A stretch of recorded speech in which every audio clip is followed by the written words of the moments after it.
While most of us know Ronald Reagan as the 40th President of the United States, did you know he actually spent much more of his life invested in the movie industry? Starting his career in 1937, Reagan made over 50 films throughout his nearly 30-year career as an actor. He even served in an Army film unit in Los Angeles during World War II.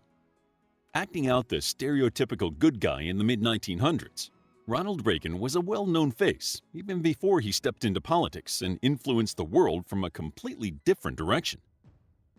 Ronald Reagan is one of the most famous presidents in modern American history, although some of his actions remain politically controversial today. His economic choices and conservative political leanings continue to impact the American government today, influencing how people think the government should be. The United States changed dramatically under President Ronald Reagan. It's time to look back over his life and career to see how he became so influential. By examining how he became the president in 1980 and then looking at his policy changes during his new career, we can see glimpses of how President Reagan's legacy continues to play a role in the American government, impacting how the United States runs the country and interacts with the rest of the world. Who was Ronald Reagan? Ronald Reagan was born on February 6, 1911, and spent his teenage years in Dixon, Illinois. He attended Eureka College, where he was active in the Drama Society and on the football team. Once Reagan graduated in 1932, he combined his passions as a radio broadcaster, starting as the sportscaster of Davenport, Iowa's station WOC. He soon moved to station WHO in Des Moines, Iowa. He gained his initial popularity by broadcasting the Chicago Cubs games, even though station WHO couldn't afford to send him to Wrigley Field. In 1937, Reagan agreed to follow the Chicago Cubs to Southern California for their spring training. But he had an ulterior motive. Ronald Reagan wanted to try movie acting. He screen tested with Warner Brothers and soon started his career as a film actor. He also served in an Army film unit during World War II, making training films and helping Warner Brothers create a promotional image of a real soldier, even though he never saw combat. Nancy Davis held conservative political views, a sharp contrast to Reagan, who had grown up in a Democratic household. Both Nancy's influence and Ronald Reagan's work as the president of the Screen Actors Guild gradually turned him towards the Republican Party. He pushed back against communism in the Guild from 1947 to 1952, when he served as the Guild's president, and began unofficially supporting the Republican Party in the 1950s. At the same time, Reagan's acting career began to slow down, so he turned his attention to the General Electric Theater, a television drama series needing a host. He also served as the spokesman for General Electric until 1962, when he became too controversial for the company. However, leaving the acting community did not dampen Ronald Reagan's drive to help America. This focus quickly led him into politics, where he used his talent as a public speaker to support various Republican presidential candidates, such as Dwight D. Eisenhower and Richard Nixon. These speeches, though, were only the beginning of Reagan's subsequent career. How did Ronald Reagan's political career impact the United States? Ronald Reagan did not begin his career by running for president. Instead, he gained his first political experience as a campaigner, a role he actively played for Richard Nixon during his 1962 run for the California governorship. He was so successful, he instantly became a figure in national politics and gained great popularity amongst the Republican Party. However, he didn't step into politics as a candidate until 1966, when he ran for the California governorship. Governor Edmund G. Brown, a Democrat, attempted to turn people away from Reagan by pointing out his lack of traditional government experience. Reagan took that attack and made it one of his main appeals to the public. He crafted an image as a regular person who wanted to change an inefficient government for the people, and people gravitated to his charm and genuineness. He won the governorship by nearly 1 million votes and served 2 terms from 1967 to 1975. Reagan established his leadership style during this time, which followed him into the presidency. Although he made a few attempts at the presidency, he did not become a strong contender for the Republican Party until 1980. After winning the primaries, Reagan took George Bush as his vice president and began campaigning against President Jimmy Carter. Although Reagan advocated for tax cuts, defense spending, and a constitutional amendment against abortion, these weren't his only campaign tools. The 1970s were brutal on the United States. The people suffered through the end of the Vietnam War and two oil crises. President Jimmy Carter tried to improve the American economy, but it wasn't enough to save him the election. Unemployment was up, and inflation had doubled since he took office, leaving the American people unsatisfied.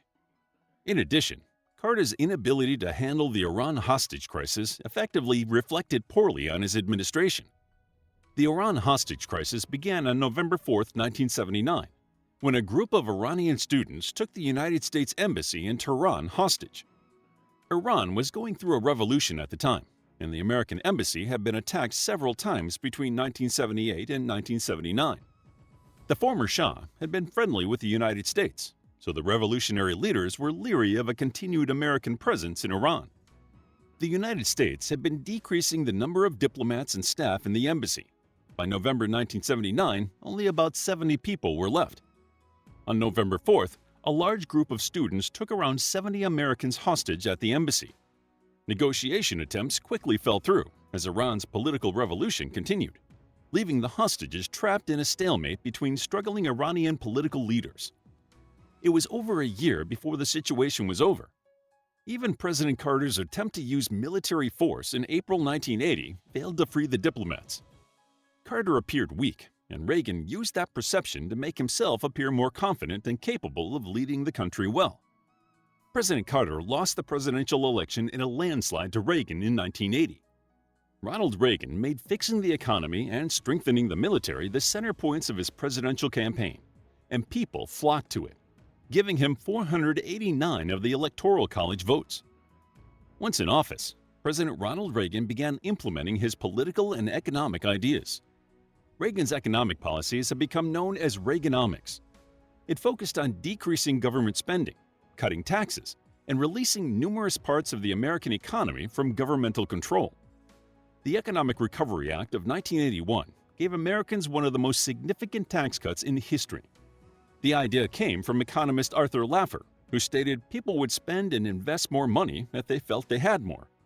Cutting taxes was a way to get money back into people's hands to spur the economy. Sadly, Reagan did not account for the U.S. Federal Reserve's attempts to reduce inflation. Between the high interest rates and the low taxes, the United States fell into the Reagan recession, the worst recession since the Great Depression at that point. Thankfully, the Reagan recession ended in 1982, and the economy recovered quickly, seeing significant growth by 1984, when Reagan won the presidential election again. Reaganomics remains one of Reagan's hotly debated legacies. While the tax cuts did give Americans more money in their pockets, they came with a large national debt and a sharp decrease in government programs. Thus, after factoring in inflation, many families actually made less money at the end of the 1980s than they had at the beginning. Despite this, people changed how they viewed the proper role of the government, and that change influenced the government for years afterward as people called for a smaller government.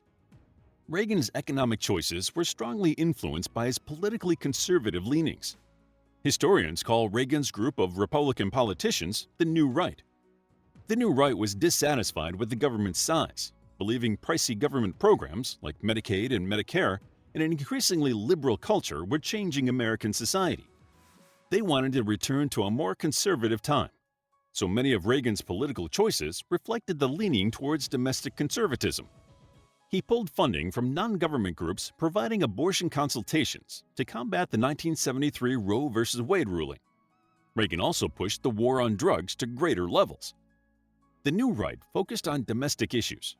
Alongside it was another conservative philosophy called neoconservatism. Neoconservatism did want to improve the economy and reinstate traditional morality, but it also focused on foreign policy, believing America should guide the world into the modern age. This guidance could use military force if necessary. Reagan adopted neoconservatism to guide his foreign policy, resulting in the Reagan Doctrine. The Reagan Doctrine took the Cold War to the next level. Instead of merely containing communism, the Reagan Doctrine sought to eliminate it by advocating peace through strength. To stop the Soviet Union, President Reagan sent military help to groups rebelling against the Soviets, such as the Afghans and the Angolans.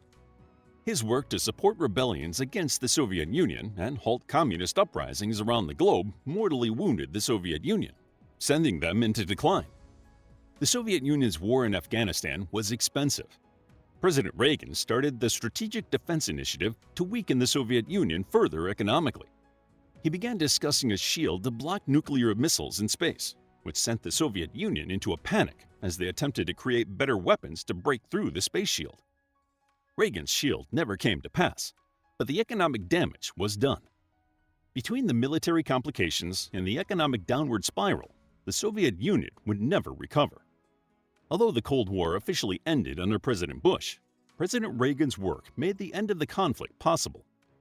The United States and the Soviet Union signed the Intermediate Range Nuclear Forces Treaty in 1987, agreeing to destroy their mid-range nuclear missiles and indicating the end of the Cold War.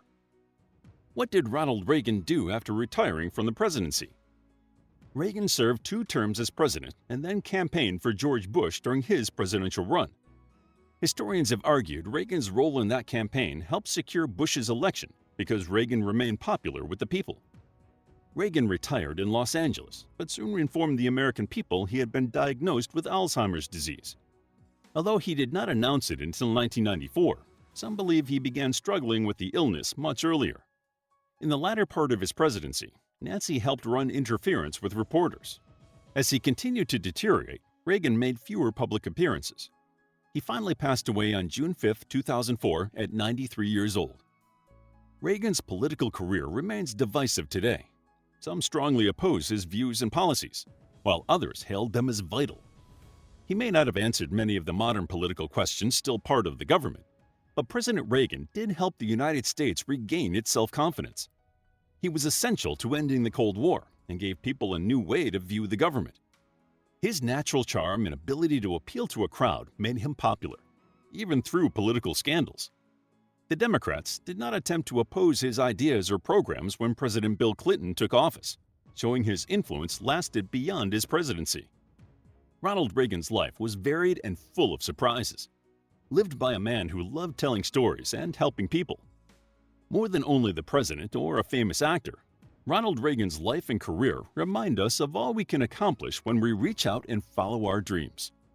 How would you like to get a deeper understanding of history, impress your friends, and predict the future more accurately based on past events? If this sounds like something you might be into, then check out the brand new Captivating History Book Club by clicking the first link in the description. To learn more about Ronald Reagan, check out our book, Modern American History, a captivating guide to the modern history of the United States of America. It's available as an ebook, paperback, and audiobook. If you found the video captivating, please hit the like button and subscribe for more videos like this.